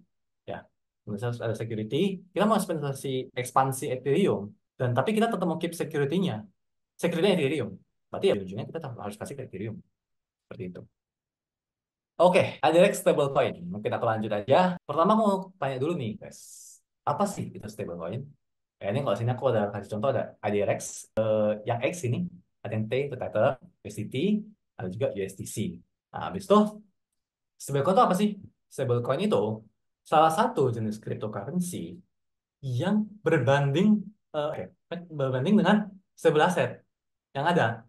Ya kayak RWA tadi, yang udah ada gitu. Contohnya US dollar, gold, basket of asset, bonds, dan sebagainya. Untuk mengurangi volatility gitu. Nah, itu kita sebut stablecoin. Nah, terus apa sih ADRX? ADRX itu blockchain based digital currency yang pack juga ke Indonesian rupiah 1:1. Nah, ini kita juga untuk stability, transparency, harusnya kita juga membuat seamless interaction dengan Web3 platform yang ada di banyak, banyak ini, yang udah banyak ini. Nah, terus ada apa sih? Supportnya udah banyak, udah di chain yang gede-gede nih guys. Ada di List, Solana, ini Solana, habis itu ada yang kuning ini BNB Smart Chain, ada di Polygon, ada juga di Base. Gitu. Jadi untuk misalnya kalian mau pakai di DeFi-DeFi yang ada di chain ini, udah gampang nih guys kalau pakai IDRX. Gitu. Terus kalian kalau mau dapat IDRX itu gimana sih? Ada nih platform-platformnya. Kalian bisa di Aerodrome, Indodax, Uniswap, dan juga PancakeSwap. Gitu. Oke, sebelum masuk ke quiz time, mungkin aku mau mau ini dulu nih. Teman-teman, apakah ada yang punya pertanyaan? Oke, berarti ada well beli bannya juga nggak ngaruh kok. Ini beli banyak stablecoin ya maksudnya ya. Sebenarnya kalau untuk kita beli stablecoin ini, sebenarnya stablecoin ini ada cara untuk menjaga harga sendiri sebenarnya. Tapi sebisa mungkin mereka juga akan tetap pack ke 1:1 gitu. Jadi kalau misalnya kalian beli misalnya ada orang beli 1 juta USD, ya kayak dikit ya. Ya misalnya beli banyak lah intinya. Misalnya beli banyak, jadinya ya tetap mereka bakal ada caranya untuk membuat itu jadi tetap 1:1 gitu. Dan sebenarnya untuk stablecoin yang ada tuh caranya beda-beda. Dan juga yang di pack itu beda-beda. Ya IDX itu ya sejenis sama IDRT gitu-gitu. Jadi tetap stablecoin gitu. IDX itu belum support chain ton ya bang. Belum. Sales yang aku tahu betul. Sebenarnya koin atau token itu berharga karena komunitas yang saling terima bahwa koin atau token tersebut berharga dan terima sebagai pembayaran atau ada hal lain yang membuat harga berharga kayak investor yang invest ke satu token kripto dan harganya naik karena ada uang di koin itu. Tergantung tweet Elon Musk. Iya juga, iya lagi. Ya ini aku ini lebih ke financial kali ya. Tapi mungkin aku nggak bisa kasih banyak tentang ini. Tapi lebih ke ya kan misalnya kalian kalau percaya sebuah token atau koin ya kalian bisa oh ini teknologinya bagus, behind project ini bagus, ya mungkin kalian ya ibaratnya aja kayak pegang saham dalam top coin gitu ya. API Ajax belum punya sandbox mode untuk redeem atau main Ajax di list testnet. Good question. Sorry, ini mungkin aku nanti kasih lebih lanjut ya untuk yang main Ajax ini. Ini aku perlu tanya dulu. Co-founder edX itu siapa kok? Oke, ini mungkin aku tadi cari tahu juga ya. Nanti kita cari juga. Ngurusin apa? Atau mungkin dari Ko Jason, tahu nggak ya kok founder edX siapa kok? Founder IDRX itu harusnya Nathanael. Jadi bisa di Google aja Nathanael IDRX harusnya muncul si link ini langsung nomor satu Nathanael Christian ya, CEO IDRX. Founder IDX ya. Mungkin harus tulis Nathanael aja kali Iya. ya. Nathanael. Oh, ini Nathanael. Oke. Yes. Ya, ya, ini orangnya guys. Gitu. Mungkin aku lanjut. Nah, terus habis itu, nah karena ini aku sudah menjalani 5 materi ini, aku mau quiz time nih guys. Quiz time nanti kalian boleh ini aja, boleh jawab aja di kolom chat gitu ya. Kalau aku tanya dulu nih. Kita kita kita main kayak anak-anak dulu guys. Kita sambung-sambungin ya. Nah, mungkin kita tanya dulu nih. Konsensus masuk yang mana nih guys? Satu, dua, tiga, empat, lima. Nah, konsensus masuk yang mana nih? Tiga. Set of rules for all node. Tiga yang atas. Oke. Empat. Oke, nah mostly udah bener ya. Konsensus itu ada di yang tiga. A set of rules for all nodes. Ya, kayak aku bilang tadi, konsensus itu biar semua nodes itu bisa memiliki sebuah aturan biar kita saling setuju nih. Oh, transaksi ini benar, transaksi ini enggak. Gitu. Oke, sorry, wah ketahuan lagi. Ya udah, anggap aja nggak tahu ya. Anggap aja nggak tahu. Apa sih stablecoin? Yang mana nih? Lima, lima, lima, lima. Nggak tahu lah, nggak tahu lah, nggak tahu. Oke, lima, betul. Stablecoin itu pegged to a stable asset, gitu. Terus list, oh ini teman udah bantu ini ya. Tunggu guys, jangan langsung ini guys. Not spoiler nih kalau yang nggak tahu. Nah, apa sih list? List yang mana? Empat, lima. Pura-pura nggak tahu mas. Iya, pura-pura nggak tahu. Oke, list. List itu founded by Max Kordek dan Oliver Bedos. Ya, betul. Empat ya. Terus Ethereum, by siapa? Dua, Vitalik Buterin. 2000 Ethereum. Waduh, 2000. Semoga 20.000 ya bisnya. Oke, ya benar. Mostly benar Ethereum dibangun sama Vitalik Buterin. Ya, terus terakhir proof of work ya berarti jawaban nomor satu. Solve complex mathematical problems. Tuh. Oke, mungkin udah sampai kuisnya dari teman-teman masih ada pertanyaan mungkin ada. Apa yang dikerjakan sama blockchain dev dan apa yang dimaksud dengan dunia kripto? Nah, good question. Blockchain dev itu apa? Blockchain dev itu sebenarnya nggak jauh beda dengan kita buat aplikasi biasa sebenarnya. Sebenarnya. Cuman mungkin bisa kan disimpulkan kayak kita buat sebuah aplikasi, kalau misalnya kita punya database, nah mungkin nanti ada peran satu lagi nih, yaitu blockchain, smart contract gitu. Jadi ya sebenarnya kita buat, misalnya kita buat website, ada blockchain. Itu sih, sesimpel itu sebenarnya. Dan project-projectnya apa aja? Ya, bentuknya dalam bentuk aplikasi gitu. Contoh kalau misalnya kalian pernah dengar namanya Step N, Step N itu jadi dia kalian jalan berapa langkah, nanti dapat reward, gitu-gitu. Nah, itu project-project dalam dunia crypto. Seperti itu. Web3 itu kan kita sebutnya Web 1, Web 2, Web 3. Web 1 ini itu kan artinya kita hanya bisa melihat sebuah website. Ya, kita bisa melihat Web 2, kita bisa melihat dan juga bisa mengotak-atik datanya gitu ya. Tapi datanya ini punya perusahaannya. Contoh misal BCA. Ya, perusahaan tetap ada, datanya tetap ada di BCA gitu kan. Topet, tetap ada di Topet. Web 3, kita bisa melihat, bisa ngubah, tapi datanya punya kalian.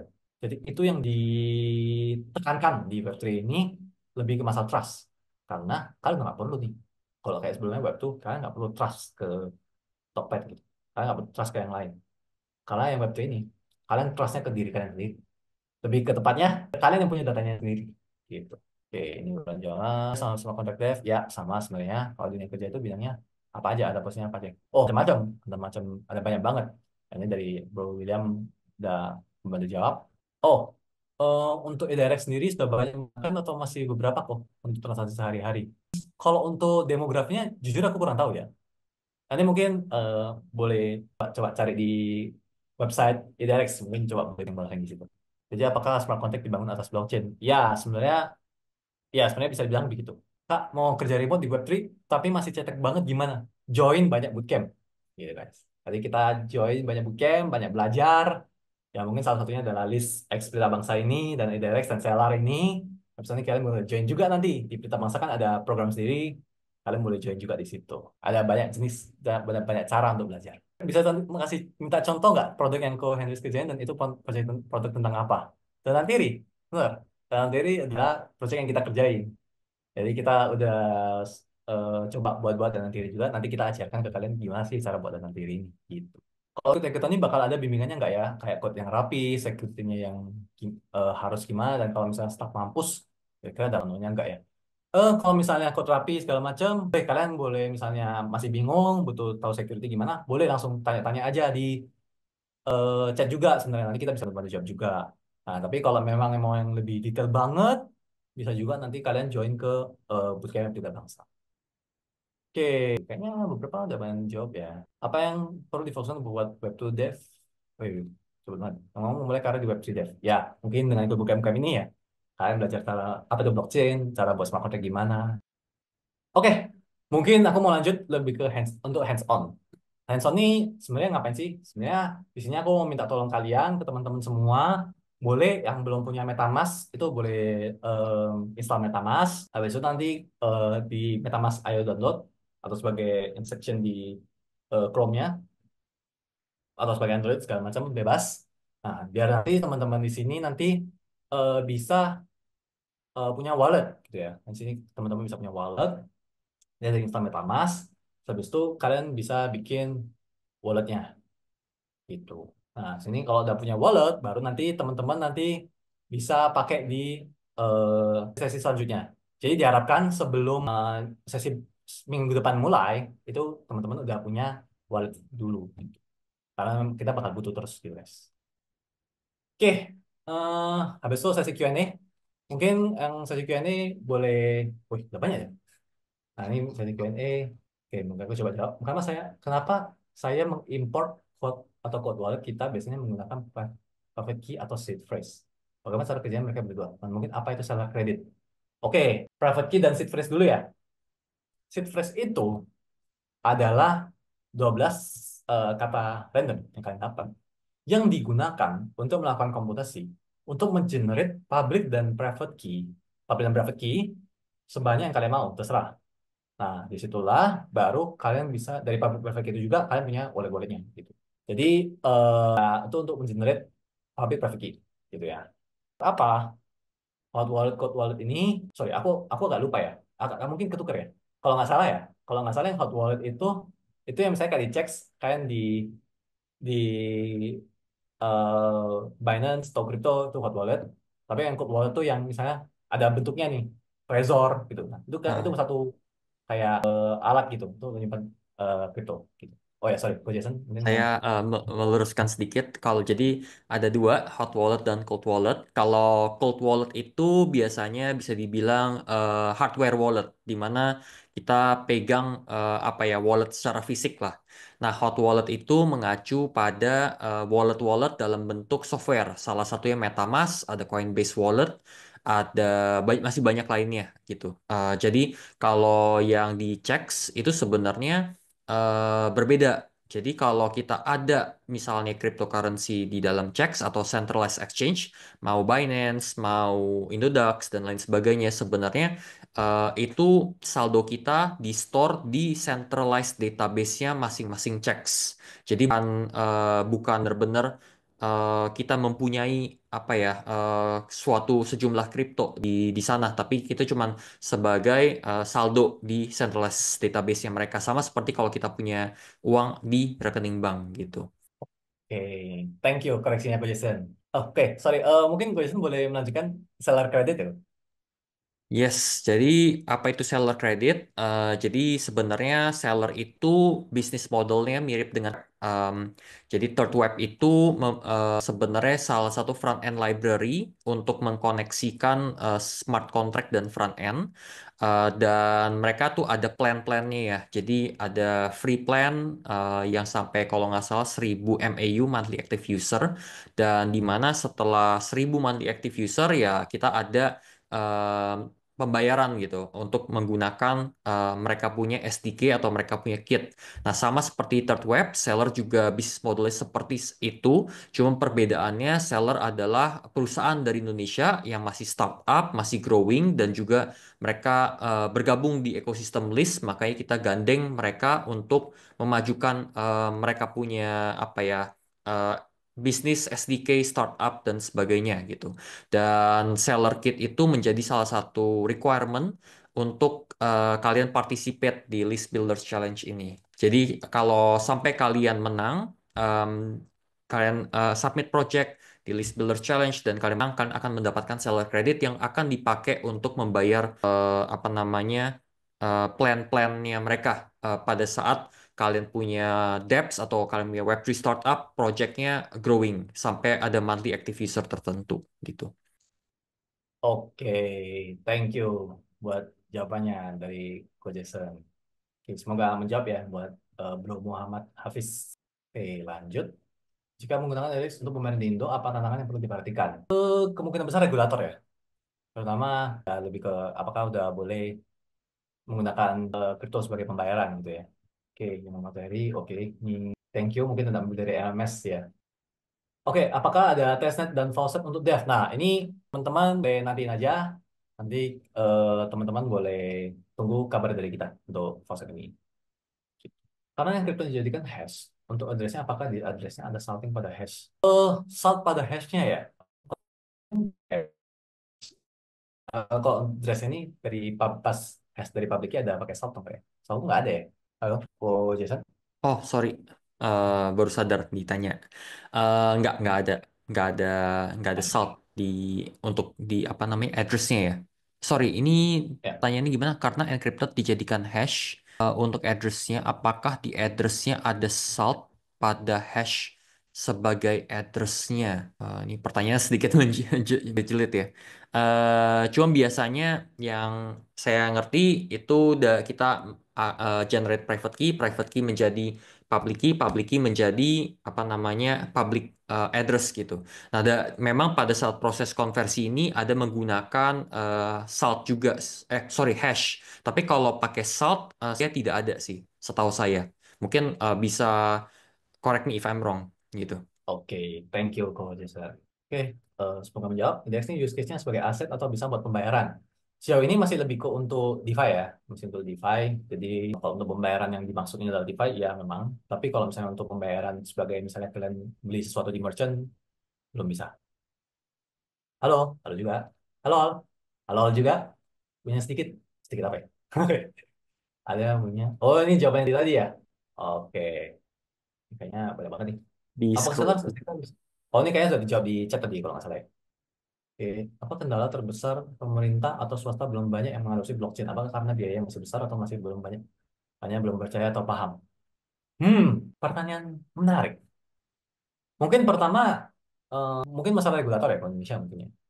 Tapi kalau untuk pemerintah, kayaknya pemerintah udah mulai arah ke sana ya, terutama dengan dari Trump terpilih kan juga banyak arah apa regulasi-regulasi dari Trump juga buat blockchain, buat kripto gitu. Ya, jadi saya nambahin dikit aja tentang itu. Ya, Sebenarnya pemerintah itu sedang mempelajari ya dari berbagai industri, mau dari Bank Indonesia, dari OJK, dari perbankan sekalipun, enterprise dan sebagainya, mereka semua lagi pelajarin. Gara-gara nggak bisa dipungkirin, apa namanya, kripto itu adalah salah satu financial asset yang bisa menggoncangkan atau mendisrupsi dunia keuangan saat ini. Dan sebenarnya dari pemerintah Indonesia juga sudah mulai do their homework ya.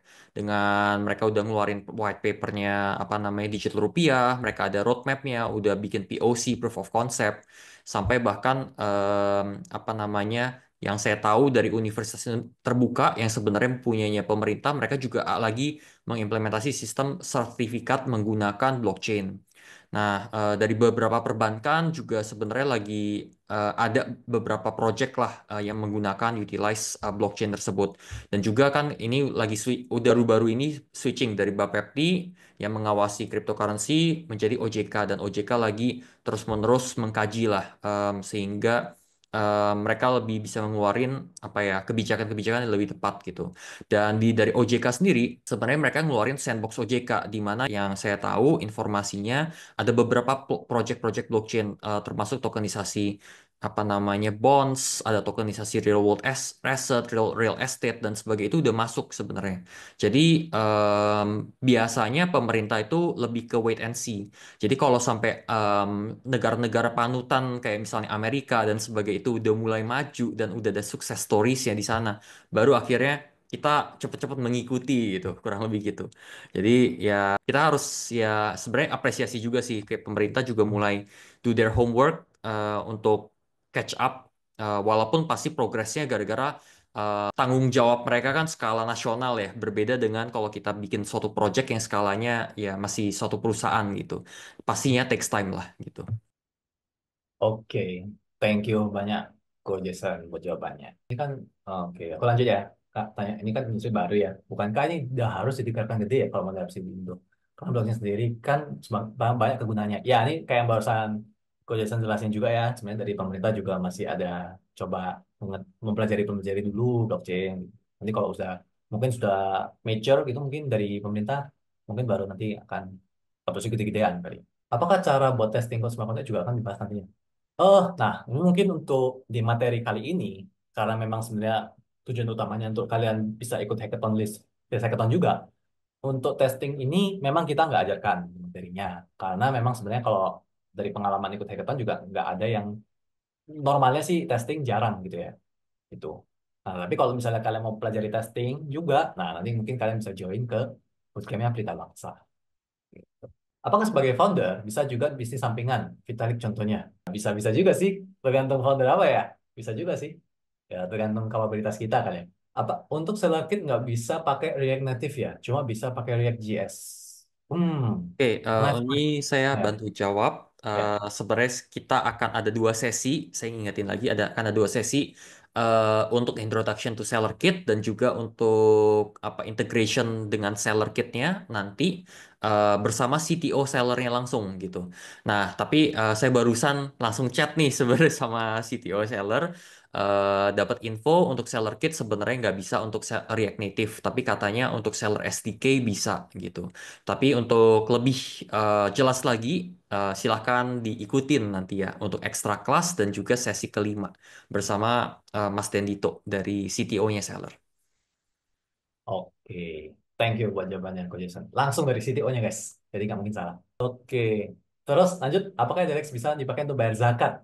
Wah, ya kalau ternyata aplikasi zakatnya ini bisa support, mungkin bisa kali ya. Oke, saya dikasih tahu udah ada ATM-nya di Indo menggunakan USDT. Wih, wah ini jujur saya baru tahu bahkan. Nah, mungkin ini saya kurang tahu juga sih ya. Apakah udah ada atau enggak ya? Mungkin bisa di hoax atau enggak, saya kurang tahu jujur. Mungkin boleh coba dicari di Google kali. Berita Bangsa pelajarin audit smart contract security. Nah, di Berita Bangsa nanti kalian juga akan diajarin tuh gimana sih cara buat smart contract yang secure. Cara kita cek eh, smart contract ini sebenarnya ada potensi attack apa aja nih, gitu. Tuh kalian bakal diajarin lebih dalam di bootcamp yang Berita Bangsa. Gitu. Bisakah seller SDK listen ke event di smart contract? Nah, ini mungkin tadi kalau nggak salah udah jawab ya. Nah, tapi kan kalau misalnya mau tahu lebih lanjut, ini nanti kalian bisa tuh, bisa coba cari tahu di yang extra class sama seller, langsung sama CTO. Selain list dan seller, apa saja ekosistem yang sudah terbentuk di Indonesia? Banyak ya. Maksudnya yang untuk melakukan hackathon, bootcamp kayak gini kali ya. Sebenarnya banyak. Atau yang di Indonesia tuh banyak sekali. Misalnya ICP juga ada. Kemarin Manta juga barusan ada hackathonnya. Terus apa lagi? Banyak sih, banyak banget gitu. Solana juga ada kemarin habis itu kemarin baru aja ada yang Solana Super Team gitu. Banyak. Untuk yang kamu search apa dulu untuk diketahui dipelajari nih? Search apa dulu? Search Pelita Bangsa dulu. Jadi kalian bisa coba cari tahu Pelita Bangsa yang ngajarin apa gitu ya. Dan sebenarnya ya kalian bisa coba cari tahu blockchain itu gimana, cara bisnis smart gimana. Dan yang pasti stay tune terus di bootcamp ini gitu. Dan kalau mau lanjut juga bisa ikut join di bootcamp Pelita Bangsa. Itu, by the way, itu yang kita mengganggu. Sorry, kita yang mana ya? Oke, mungkin nanti coba aku cek ya di recordingnya ya. Oh ya, dan juga tadi yang Parallax tuh company-nya, wih, cepat sekali. Kak, kan industri ini global. Terus gimana cara Indo buat menarik para talent? Sedangkan kompetisi gajinya pun nggak bisa kalau dibandingkan dengan UMR atau gaji Indo. Kalian misalnya kalau mau bikin project, pelajari gimana cara bikin blockchain apa, sorry, smart contract yang benar, aplikasi debt yang benar, gitu. Ya bikin portfolio, bootcamp, hackathon, gitu, sebanyak-banyaknya. Dan juga jangan lupa juga networking. Networking juga hal penting. Jadi kalau misalnya ada event-event di offline di Jakarta dimanapun yang kalian berada dan ada event boleh coba ke sana, coba kalian networking gitu. Komennya gimana ya? Aku lihat di webinar sebelumnya. Oh, Parallax ya. Nah, ini mungkin dari Coach Jason boleh bantu jawab ya, Parallax. Yes, jadi Parallax itu ya foundernya Mario Nur Cahyanto pernah bantu ngisi webinar di Pelita Bangsa Academy dan juga pernah jadi apa ya judge dari um, Bootcamp Blockchain Developer Cohort 1 final projectnya di mana dia kasih masukan ya. Dan kita udah baru dapat konfirmasi Mario Nur Cahyanto juga bakal hadir dari di sesi ke-6 nanti pada saat brainstorming session apa namanya Web3 Ideas di List Bootcamp ini. Nah, kalau Parallax sendiri itu yang setahu saya dia terima project-projectan blockchain dari perusahaan-perusahaan di Indonesia. Yang saya tahu sih sempat in talks with Gramedia, in talks with airport dan sebagainya ya. Walaupun saya nggak ada real time communication dengan mereka, ya yang pasti dia salah satu blockchain company yang terima project-projectan di Indonesia, ngerjain project dalam negeri dan juga luar negeri, gitu. Oke, thank you Coach Jason. Oke, bootcamp Berita Bangsa sold out nih, batch terdekat. Ada solusi? Wah, ini kalau udah sold out, mungkin teman-teman boleh stay tune untuk bootcamp berikutnya. Oke, Bang, kalau nyari kerjanya, lowongannya kebanyakan dari luar negeri ya? Di Indo ada nggak? Kok kayaknya nggak muncul di permukaan. Setahu saya kok ada juga yang memang butuh blockchain developer, tapi mungkin nggak se fast pace yang luar negeri, tapi tetap ada. Ini boleh coba cari-cari aja di LinkedIn gitu, coba untuk yang berhubungan sama blockchain. Gue punya ide aplikasi basis blockchain nih. Selain buat tim, apa yang harus gue lakukan? Dikerjakan. Selain udah punya ide, harus langsung cepat-cepat start. Langsung cepat-cepat pelajari, cepat-cepat mulai. Dan juga ya pelajari yang dari materi di bootcamp. Untuk bikin sebuah project Web3 itu perlu legalitas apa saja di Indonesia. Misal project hackathon berhasil dapat grant. Legalitas apa saja ya? Ini mungkin lebih ke ininya ya, lebih ke regulasinya ya. Tapi mungkin bisa, soalnya ini aku kurang tahu juga masalah legalitas, tapi mungkin bisa coba ikut hackathon-hackathon dulu kali ya, untuk tahu nih secara aplikasinya gimana, bagus atau enggak, improve-improve lagi. Misalkan seller, oh ini kayak sudah jawab tadi, aku mau menjadi anak yang pintar. Oh iya, saya juga. Apakah blockchain sama dengan jaringan internet topologi mesh yang saling membackup?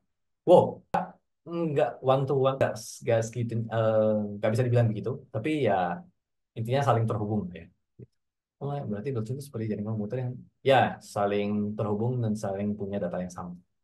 Baik BTC, ya baik. Jual rumah bayar BTC. Oke. Salam buat kakak Feby. Nanti disampaikan. Ada tips belajar nggak lagi beralih dari front end ke blockchain dan Web3 ini bang?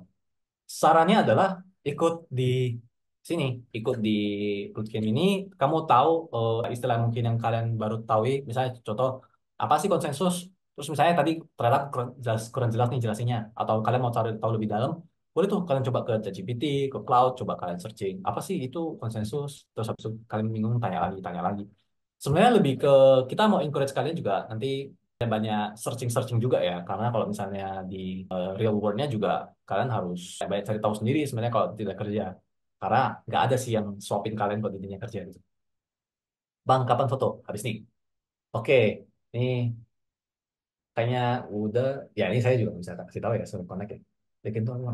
Wah, Legend tuh eh, singkatan dari Generate. Anda kan mau cari sendiri lah. Itu apa? Oke, kayaknya sudah. Hampir 2 jam. Kasih tepuk tangan dulu dong, tepuk tangan virtual, tepuk tangan via chat juga boleh. Thank you banget, udah dibantu nih. Eh, Hampir 2 jam atau 2 jam bahkan ya. Dan Hmm. ini pesertanya seluruh Indonesia. Sekali lagi, thank you banget, Bro Heinrich, udah bantu kita ngajar di sesi pertama. Nanti sesi kedua akan dibantu oleh Bro William Gondo Wijaya untuk memaparkan sesi dan kita akan langsung mulai hands on ya, hands on smart contract untuk bikin project Danantiri, which is blockchain based fund tracking platform gitu. Dan saya ingatkan kembali, List Bootcamp ini hadir untuk kalian untuk belajar dan bikin langsung hands-on suatu project aplikasi blockchain dengan tujuan untuk kalian bisa ikut dari List Builders Challenge Hackathon, di mana kalian bisa memenangkan beberapa prizes yang luar biasa ya, sampai beribu-ribu dolar gitu. Oke, jangan lupa juga untuk join di Discord-nya Pelita Bangsa Academy bagi yang belum join, dan juga recording ini akan ada di LMS atau Learning Management System-nya Pelita Bangsa Academy di lms.pelitabangsa.co.id. Oke, paling itu aja dari sesi kali ini. Ya. Thank you semua udah participate dari seluruh Indonesia. Kita ketemu lagi di hari Rabu depan. Oke, see you semua. See you guys. Thank you.